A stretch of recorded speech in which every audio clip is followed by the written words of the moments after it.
오늘 주신 말씀을 가지고 거기 너 있었는가? 이런 제목으로 말씀을 나누도록 하겠습니다. 제 개인적으로는 1981년 8월 달쯤이었습니다. 여름 수련을 마친 이후에 주일 오후 예배에서 우리 고등부는 어른들 앞에서 수련회 가서 받은 은혜를 나눌 순서를 가졌습니다. 그때 부른 찬송가가 이겁니다. 거기 너 있었는가 그때에. 이렇게 우리 모든 회원들은 찬양을 하면은 한 청년이 십자가에 달렸습니다. 그리고 여러 명의 로마 군인들이 그 십자가에 달리신 예수님의 손에다가 못을 쾅쾅 박았던 장면이 기억납니다. 그때 저는 많이 울었습니다. 그 이후에 저는 이 찬양을 생각하면서 자주 이런 질문을 던집니다. 왜 우리는 예수님이 지신 그 십자가로 구원받았는데 십자가의 정신, 이거를 잃어버리고 나의 능력을 과시하려고 할까?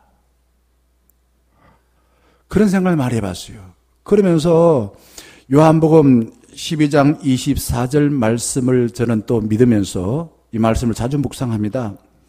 하늘의 밀이 땅에 떨어져서 죽지 아니하면 어떻게 된다고요?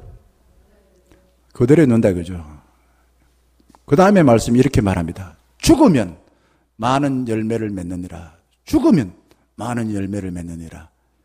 우리 기독교 신앙은 내가 죽고 내 속에 예수가 사는 그 믿음입니다. 바울이 말한 갈라디아서 2장 20절. 아까 우리 불렀던 십자가의 찬양의 십자가의 전달자죠.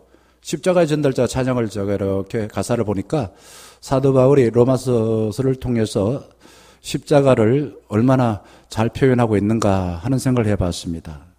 그렇습니다. 기독교는 예수님이 달리신 그 십자가에서 내가 죽여야 될 것이 많습니다. 나의 헛된 욕망을 죽여야 됩니다. 나의 나쁜 가치관을 부정해야 됩니다. 세상을 살아가면서 최세술이 필요하겠지만은 그런 자세를 가지고 하나님을 섬겨서는 안 된다 이거죠. 이거 죽이고 하나님의 지혜와 하나님의 능력으로 살겠다는 것이 기독교의 핵심 진리인 것입니다. 제가 정호성 시인의 그 산문집에 나온 글을 한번 말씀드려 보겠습니다. 내 등에 짐이 없었다면 나는 세상을 바로 살지 못했을 것이다. 내 등에 있는 짐 덕분에 늘 조심해서 바르고 성실하게 살아왔다. 이제 보니 내 등에 있는 이 짐은 나를 바르게 살도록 해준 귀한 선물이었다. 계속해서 이런 말을 합니다. 내 등에 짐이 없었다면 사랑하고 용서하고 성숙한 삶을 사누고 소박한 기쁨을 깨닫지도 못하고 오히려 반대로 불의한 삶을 살고 어떤 일이든 의영부영하는 최선을 다하지 못하는 삶을 살았을 것이다. 이렇게 말합니다. 내 등의 짐이 지나고 보니 얼마나 소중했는지 알 수가 없다 이거죠. 예수님은 평소 하나님의 복음을 전하고 많은 일을 하실 때는 이렇게 살았어요. 자발적으로 열심히 살아갔습니다. 그런데 우리가 매일 성경을 통해서 아침에 보내드린 우리 아침 새벽 묵상을 보시다 보면은 어느 순간부터인가 예수님은 자기의 의지대로 살지 않고 끌려다니는 삶을 살더라고요. 십자가의 길을 가실 때는 힘없이 예수를 십자가에 못 박으려 하는 대제사장과 빌라도 로마 군인들에게 끌려다니시는 것을 보게 됩니다. 끌려다니시는 거. 참 보기 좋지 않죠, 그죠? 그런데 이게 하나님의 뜻을 이루는 방법이었습니다. 로마 군인들은 예수님을 총독 빌라도의 뜰인 브라이토리온으로 끌고 가고 계십니다. 저는 이 말씀을 읽으면서 인생을 살면서 인생의 전반기 젊을 때는 내가 선택한 길을 향해서 열심히 쫓아가요. 내가 능동적으로 열심히 살아가요.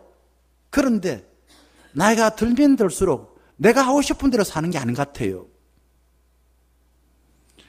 타인에게 내 삶을 좀 맡깁니다. 남들이 이야기하는 대로 끌려가는 겁니다. 옛날 어른들이 그런 이야기를 하셨습니다. 부모가 나이 60만 되어도 고집 피우지 말고 자식들이 말하는 거 듣고 살아라. 이런 이야기를 하더라고요. 그게 좋은 어른이 되는 비결이죠. 젊을 때는 반대가 되는 겁니다. 내가 선택한 그 삶 열심히 쫓아가야죠. 누가 나를 통제하면은 함께 살기 힘듭니다. 부부가 같이 살면서 자꾸만 지시하고 일에 안 하면은 자꾸 욕하고 그러면 살기 힘들지요. 하지만 신뢰하고 자신을 나한테 맡기면은 행복합니다. 나를 신뢰하고 맡긴다는 거예요. 유대인의 입장에 볼 때는 예수님이 하나님의 이름을 더럽힌 신성모독죄를 저질렀다고 생각합니다. 그래서 마땅히 죽어야 된다고 생각하는 거예요. 또 로마인 입장에 봤을 때는 로마 제국의 반란을 일으킨 죄를 지어서 마땅히 죽어야 된다고 생각하는 것입니다.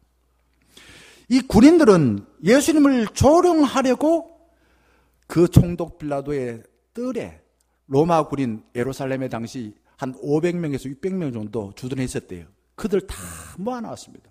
왜 모아놨다고요? 예수님을 조롱하기 위해서.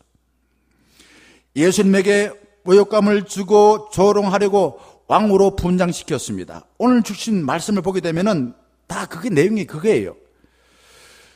자, 왕이라는 의미로 자색 옷을 입혔습니다. 머리에는 가시 멸류관을 씌우셨습니다. 그리고 로마 군인들이 예수님에게 경배하면서 유대인의 왕 만세 만세 이거 놀리는 겁니다. 놀리는 거예요. 진짜 왕의 자리에 앉혀놓고 하는 게 아니잖아요. 조롱하기 위해서 소리를 지르고 있습니다. 그리고는 칼대로 만든 지팡이를 가지고 예수님을 계속 때립니다. 자꾸 때리는 거예요. 때리는 거예요. 그 다음에 또 예수님 얼굴에다가 계속 침을 뱉어요. 침을 뱉어요. 그리고는 이렇게 조롱합니다. 꼴 좋다. 네가 무슨 유대인의 왕이라고? 유대인 왕이라고? 그렇게 조롱을 하고 있습니다. 로마에 대항하게 되면은 이 예수님처럼 돼. 그러니 여기에 있는 모든 사람 똑똑히 보시오. 이런 짓 하면 죽어요. 라는 것을 사람들에게 보여주는 것입니다. 로마 군인들은 이런 짓을 하면서 예수에게 나쁜 짓을 한다고 생각을 못했어요. 자기 로마의 법에 의해서 예수님께 이런 짓을 할 수 있다고 생각했습니다.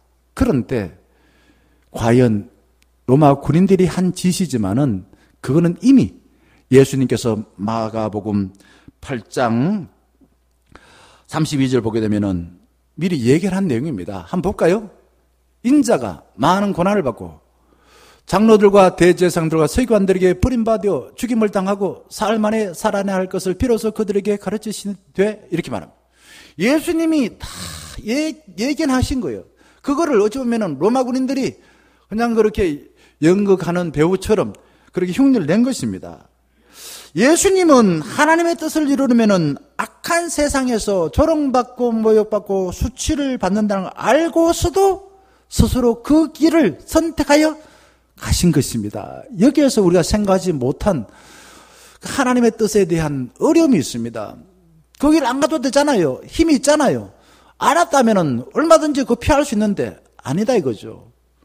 다 알았어. 그런데도 하나님 뜻을 이루기 위해서는 그 고난의 길, 모욕당하고 조롱받고 수치를 당하는 그 길을 십자가를 갈 수밖에 없다는 것을 알았는 거예요.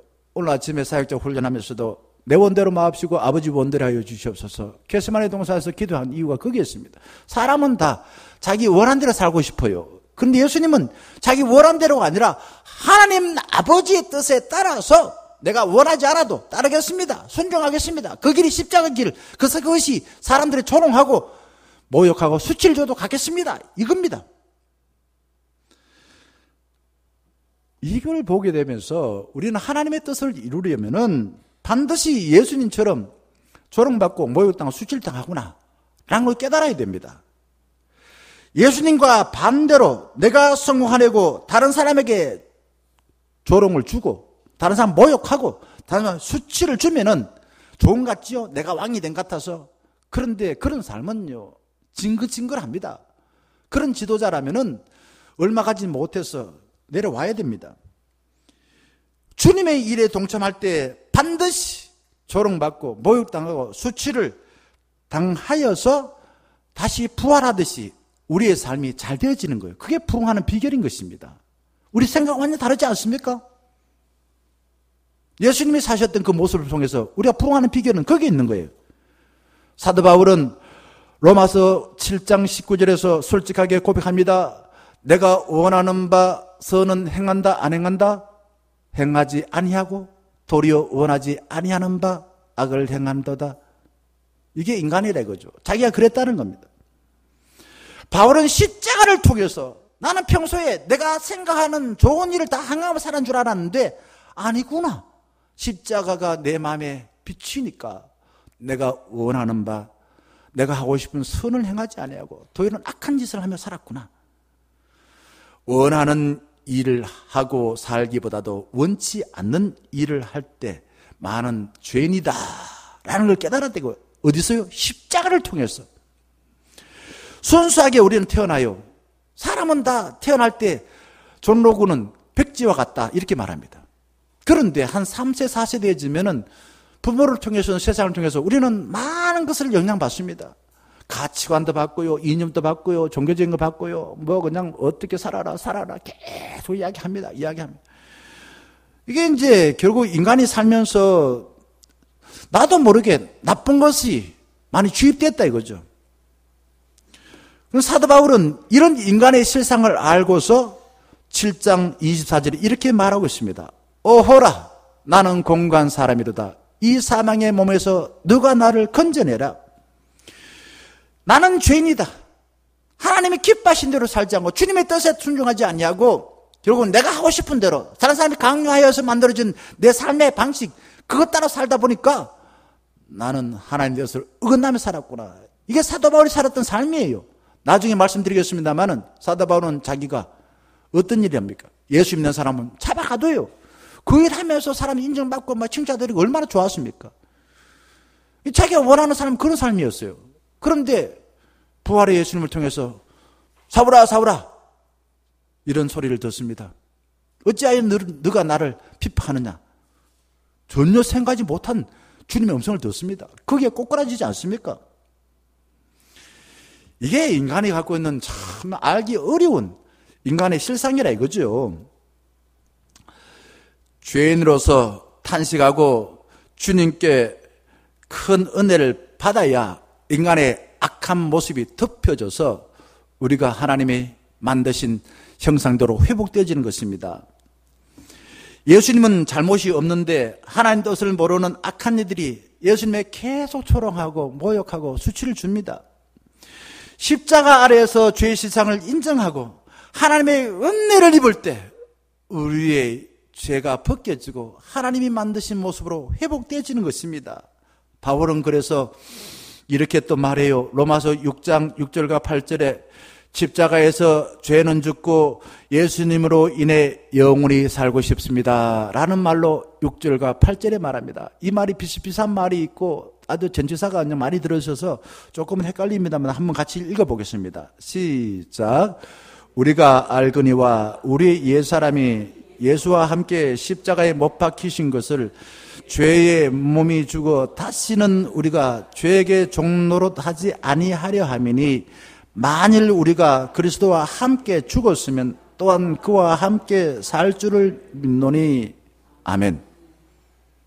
이게 이제 집약판이 아까 말했던 갈라디아서 2장 20절 내가 죽고 내 속에 예수가 산다. 군인들이 예수님에게 채찍으로 때려서 기진맥진하게 만들어버렸습니다. 그래서 자기 십자가를 자기 져야 되는데 예수님이 져야 될 십자가 예수님은 힘이 없어 질 수가 없었습니다. 그때 유월절을 맞아가지고 예루살렘에 순례 온 구레네 출신의 누가요? 알렉산더와 루포의 아버지 시몬이 그게 지나갔습니다. 그러자 군인들이 이 사람 또 붙잡아주고 야, 너 예수 대신 십자가 져. 강제로 십자가 지워줬습니다. 강제로입니다. 억지로. 근데 한번 생각해 보세요. 우연이라고 말하지만요, 참 이게 하나님 뜻이라는 게 이런 사람을 통해서 대신 예수의 십자가를 졌다.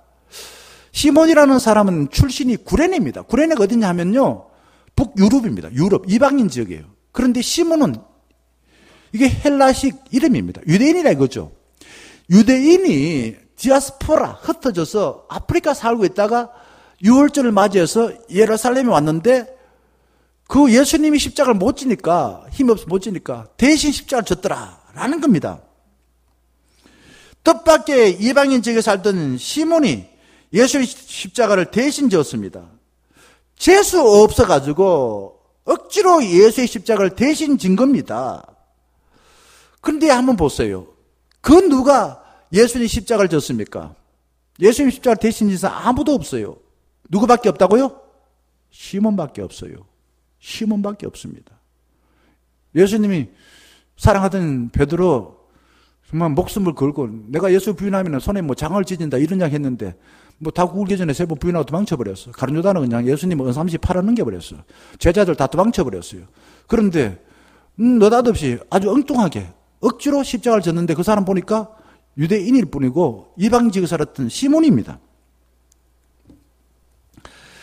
시몬이 십자가를 억지로 졌는데 어떻게 되었을까요? 괴로워서 예수님 원망하며 살았을까요? 그의 가족들이 복을 받았습니다. 로마서 16장 13절 읽어보겠습니다. 한번 보겠습니다. 같이 한번 읽어볼까요? 시작. 주 안에서 택하심을 입은 루포와 그의 어머니에게 문안하라. 그의 어머니는 곧 내 어머니니라. 아멘. 누구 이름 나옵니까? 아까 읽었던 시몬의 아들이 누구라고요? 알렉산더와 루포나입니다. 루포가 나와요. 여기에 지금 로마 교회에 루포 아들 이름 나옵니다. 그의 어머니에게 문안하라. 바울이 그렇게 얘기합니다. 로마 교회에 이 시몬의 아들들이 신앙생활을 하는 그런 핵심적인 사람이 되었다라는 그런 뜻이겠죠. 억지로 십자가를 졌는데 그렇다 이거죠. 제가 이 억지로 십자가 진 사람에 대해서 한번 말씀드려 보겠습니다. 저의 둘째 청이 사랑의 교회, 서울 사랑의 교회 집사입니다. 우리 동서가 60이 되어졌을 때 뭐 이게 위협하듯이 뭐 신뢰하니까 그런 이야기겠죠. 당신 우리 교회에서 행하는 제자 훈련 받지 않으면 나하고 이혼하자. 진짜 이혼하고 싶었겠습니까? 이혼할 사람도 아니에요. 그런데 그렇게 위협을 했습니다. 동서는 처형을 사랑하여서요, 평소에는 억지로 차를 끌고 교회까지 갑니다. 그런데 교회 예배당 들어가지 않았어요. 한 오랫동안 늘 주차장에서 차에 기다리고 있었어요. 억지로 교회 가긴 갔는데 교회 안 가고 예배당 안 들어가고 주차장 기다리고 있었어요. 그런데 이 동서 되시는 분이 교회에 들어갔습니다. 집사가 되었습니다. 제자 훈련 받았습니다. 작년에 안수 집사로 임직됐어요. 그리고는 교회에서 남성 구역장 모임에서 인도자가 되어졌습니다. 억지로 교회 가서 사람이 완전 바뀌었어요. 그전에는 말 한마디 잘 안 하던 냉랭한 사람이었습니다. 그런데 완전히 바뀌어서 자식 두 아들들이 얼마나 좋아하는지 몰라요. 아버지를. 어떤 교회에 억지로 아내를 태워서 교회에 오는 남편을 위해서 교회 예배당 옆에다가 흡연실을 마련했습니다. 흡연실. 뭐한데 아시죠? 이 교회 흡연실에서 이 남편들이 교회 억지로 와가지고 담배를 피면서 흡연실에서 나오는 설교를 듣게 되었어요. 그 설교를 들었던 억지로 교회에 나왔던 남편들이 예수 믿은 사람들이 부지기수로 많아진 거예요. 억지로 교회에 나왔다가 흡연실에서 설교 듣고서 예수 믿게 되었다 이거죠. 여러분, 마음이 내키지 않아도 억지로 주의의 일을 하다 보면은 생각지 못한 복을 받는다라는 것을 성경을 통해서 뿐만 아니라 우리 주변에서 많이 보게 되어집니다. 그 다음에 보게 되면 예수님은 다양한 대상들에게 조롱받습니다. 군인들은 로마 제국에게 까불면은 해골이라는 뜻을 가진 어디요? 골고타. 죽인다, 위협합니다. 예수님에게 고통을 줄이는 진통제 있고 또 당시 고급 향료인 모략을 탄 포도주를 건네서나 예수님은 거절했습니다. 왜 거절했을까? 왜 거절했을까요? 예수님은 이 인간의 위선적인 얄팍한 그 위로보다도 하나님의 뜻에 따라서 살아가게 될 때 어떤 형편에 있는지를 우리에게 보여주신 거예요. 조롱받고 모욕당하고 수치당하는 보여주셨습니다. 조롱과 모욕 수치를 주는 이 세상보다도 이 세상에 의미를 두지 않고 하나님의 나라를 열망하여서 그런 그 모략탄 포도주를 거절했다라는 것입니다. 예수님에게 조롱, 모욕, 수치를 주려고 군인들은 유대인의 왕이란 죄표를 붙여두었습니다. 말씀드린 것처럼 로마인들에게는 이 사람은 국가 반란죄를 저지른 것이요. 그리고 유대인들 보시오. 이 자는 하나님의 이름을 더럽히는 신성모독죄를 한 것이요.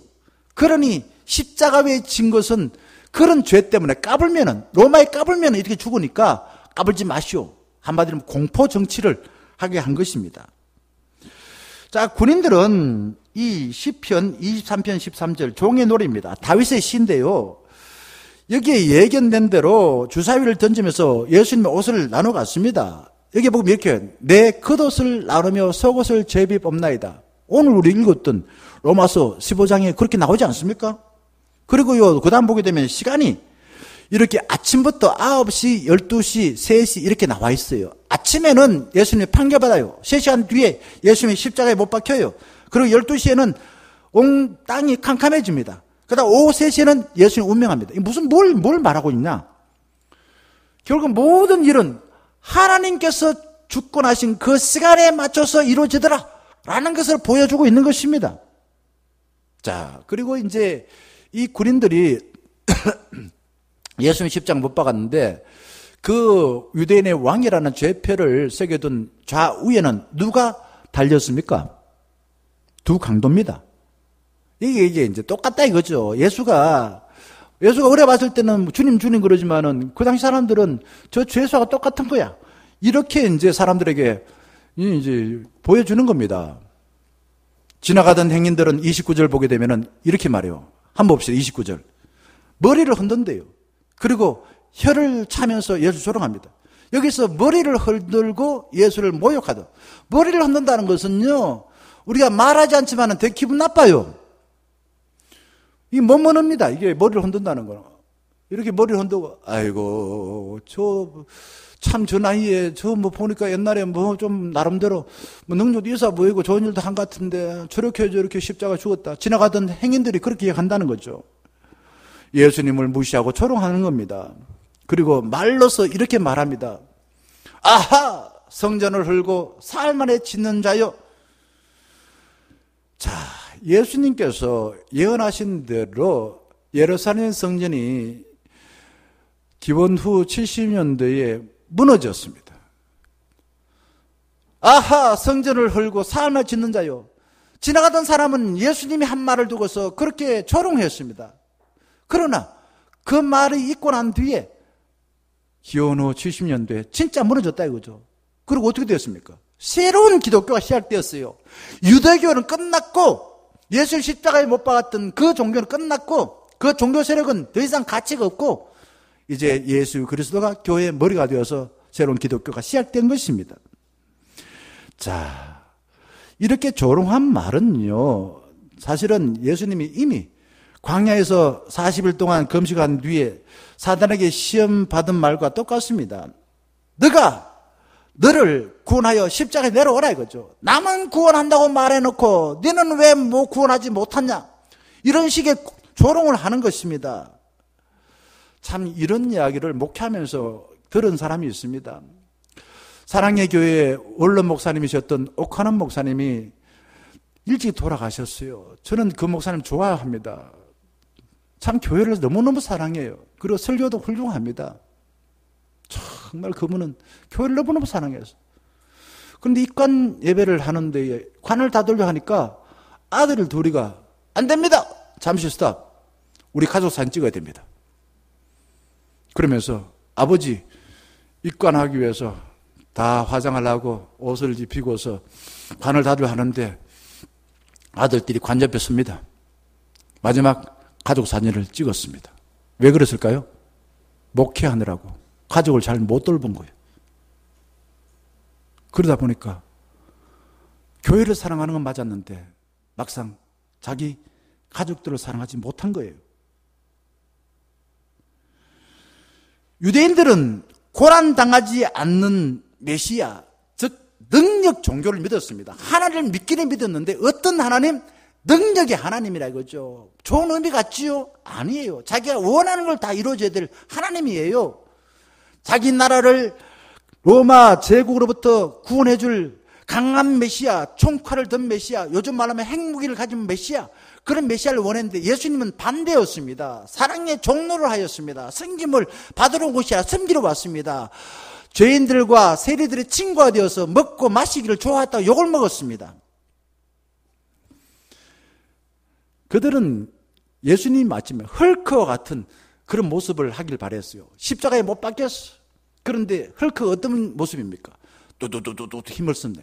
그러면은 십자가에 못 박았던 그 손에서 힘줄이 막 두두두 막 생겨. 그래가지고 십자가 그 못 다 빼버리고 그냥 자기 못 박았던 십자가 자기 손으로 가지고 막 꺾어버려. 이런 예수님을 원했다 이거죠. 우리는 어떻습니까? 어떤 예수님을 원하십니까?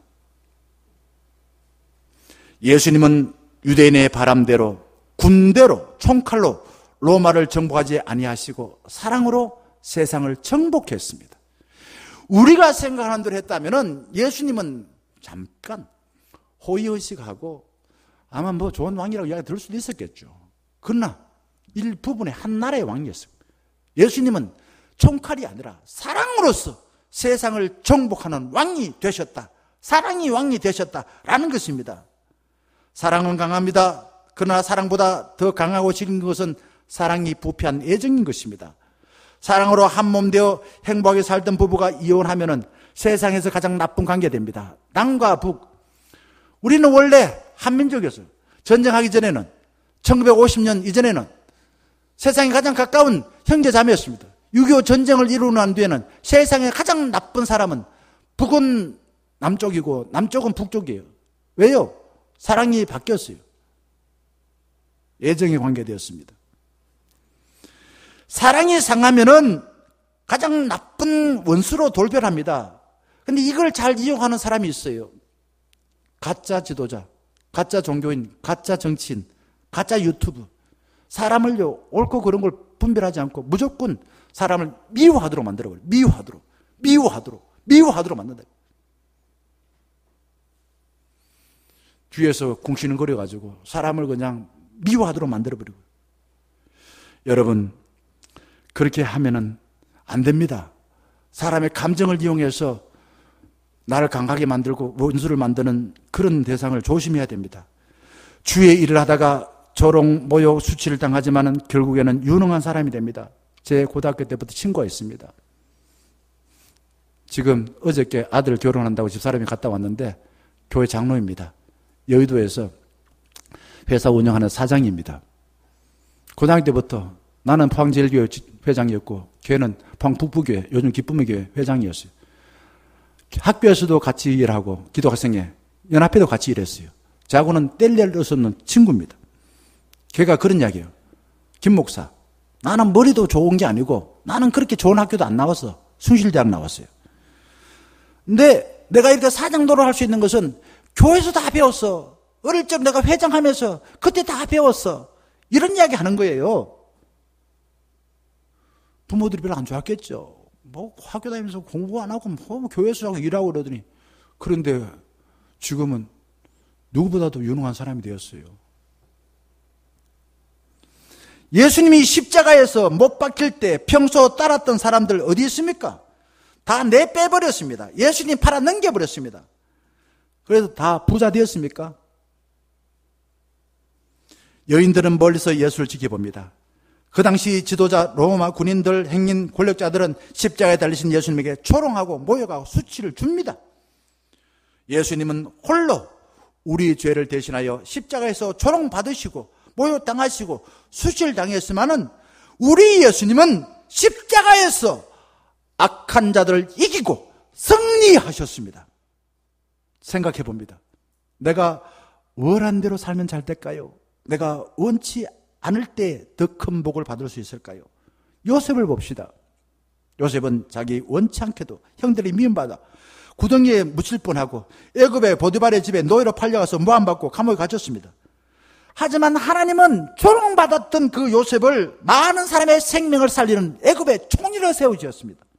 바울은 어떻습니까? 아까 잠깐 말씀드렸습니다마는 자기가 원하는 대로 대제사장에게 예수 믿는 사람을 잡아가두는 공문을 바꿔서 열심히 다메섹을 향해 쫓아갔습니다. 많은 사람을 잡아서 나는 이 유대교 자기 칭찬한 사람들 많아지고 자기 인기 높아질 걸로 생각했습니다. 그런데 웬걸 가다가 꼬꾸라졌어요. 앞을 보지 못했습니다. 고난당했습니다. 사람들이 창피당했죠. 저는 생각해 봅니다. 만약에 바울이 자기가 원하는 대로 유대 지도자들에게 인정받으려고 예수를 계속 핍박했더라면 우리나라에 기독교가 전파되었을까? 내가 목사 되었을까? 잘 힘들 것 같아요. 자기 원하는 대로가 아니라 주님이 원하는 대로 하나님의 뜻에 따라서 조롱받고 수치를 당하였기에 그는 위대한 삶을 살 수 있었습니다. 사랑하는 청년가족 여러분, 우리의 죄를 용서하기 위해 원치 않게도 십자가에서 조롱과 모욕과 수치당한 예수님을 하루에 3번만 생각합시다. 3번만. 죄의 종로를 하던 옛사람을 죽여버리고 이미 우리 속에 와 계신 예수님의 통치를 받아서 선하고 아름답게 살아가시기를 주님의 이름으로 간절히 축원합니다. 함께 찬양하겠습니다.